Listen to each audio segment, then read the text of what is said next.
Imagine you're flying over a desert and you look down to see these vast figures carved into the earth. A spider, a hummingbird, a monkey, all so massive you can only really see them from the sky. This is the incredible legacy of the Nazca, and honestly, it's one of archaeology's greatest puzzles. So let's dive in and try to separate what we know from what we think we know.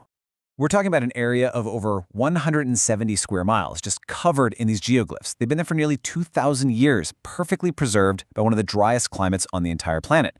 The scale is just mind-boggling, right? And it immediately brings up a couple of huge questions that have fascinated people for decades.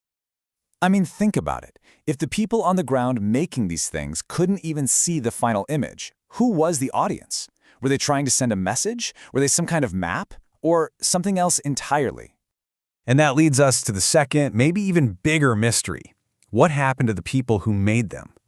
Here's a civilization that could create this monumental art, that figured out how to thrive in this incredibly harsh place for centuries, and then, around 800 CE, they just vanished.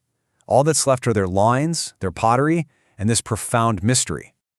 Now, to even begin to answer those questions, we have to start with the one theory that, let's be honest, made the Nazca Lines famous around the world. It's a pretty sensational idea, and it all kicked off with a huge best-selling book back in 1968.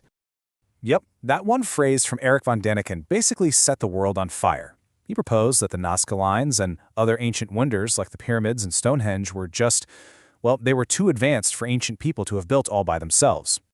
At its core, this is what archaeologist Kenneth Feder calls the "our ancestors, the dummies" hypothesis. It's this assumption that without some kind of outside help, specifically alien help, our ancestors were just incapable of the incredible engineering and art that we see carved into this desert. But is that really the most logical explanation? This ties into another really smart concept from Feder, the inkblot hypothesis. You know, it's like when you look at an inkblot and you see a butterfly or a face. He argues we do the same thing with ancient art. We look at an ambiguous carving and see a rocket ship or an astronaut because that's our modern frame of reference. We're projecting our world onto theirs, and in doing that, we might be completely missing the real story. All right, so let's park the spaceships for a minute and turn to what the science actually says, because archaeologists have been investigating these lines for decades, and what they've found is a story of incredible human ingenuity, not alien intervention. So, the central claim of the ancient astronaut theory is that creating these huge, precise figures would be impossible without flying around and using advanced technology. And you know, it sounds plausible until you see how they were actually made. The method was brilliantly simple. The Nazca would create small-scale models of their designs, and then use basic geometry with stakes and ropes to scale them up on the desert floor. Then, all they had to do was remove the top layer of dark, sun-baked rock to expose the lighter sand underneath, creating a perfect contrast. No aliens required, just some really clever engineering.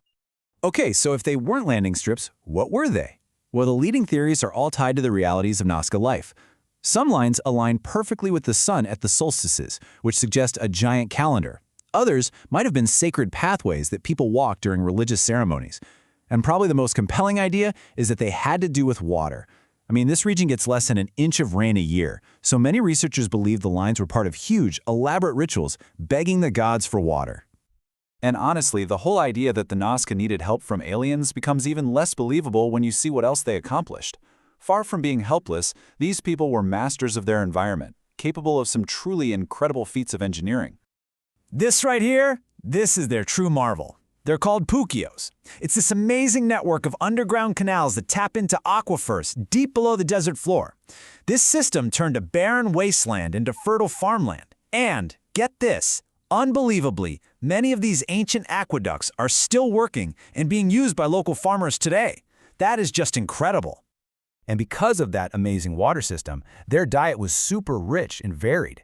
They grew everything from staples like maize and beans to cotton for textiles and even coca leaves, which they use for rituals. This was a sophisticated, thriving society. But their world wasn't all just about brilliant farming and engineering.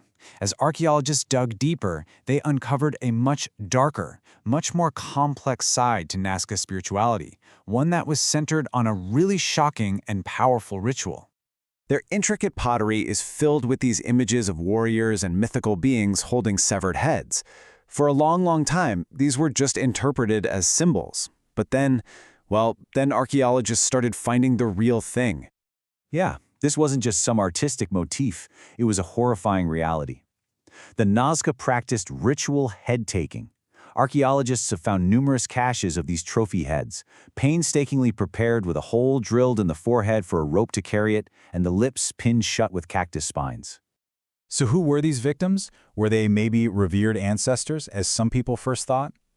Well, analysis by a physical anthropologist named John Verano tells a very clear story. The overwhelming majority, 85%, were adult men of fighting age. This wasn't ancestor worship, this was the result of warfare. But this practice wasn't just about showing off a battlefield trophy. The Nazca believed the heads held a life force. Some of their pottery even shows plants growing from the mouths of severed heads, directly linking this ritual to agriculture. It was a grim, but absolutely vital part of their worldview, a way to capture power from their enemies, to make sure their own land was fertile. And this brings us to the final chapter of the Nazca story. They were brilliant engineers and fierce warriors who mastered the desert for almost 1,000 years. So why did they disappear? Well, the answer, it seems, may be written in the very landscape they worked so hard to control. The evidence suggests the Nazca may have been the architects of their own destruction. To clear land for their crops, they gradually cut down the native huarango trees. Now, these trees were an ecological keystone. Their roots held the fragile soil together. So when a massive El Niño storm hit around 750 CE, there was nothing to stop catastrophic floods, which just washed away their fields and destroyed their precious irrigation systems. The irony is just devastating. A culture so obsessed with fertility that engineered its way to survival ultimately fell because it failed to protect the very ecosystem it depended on.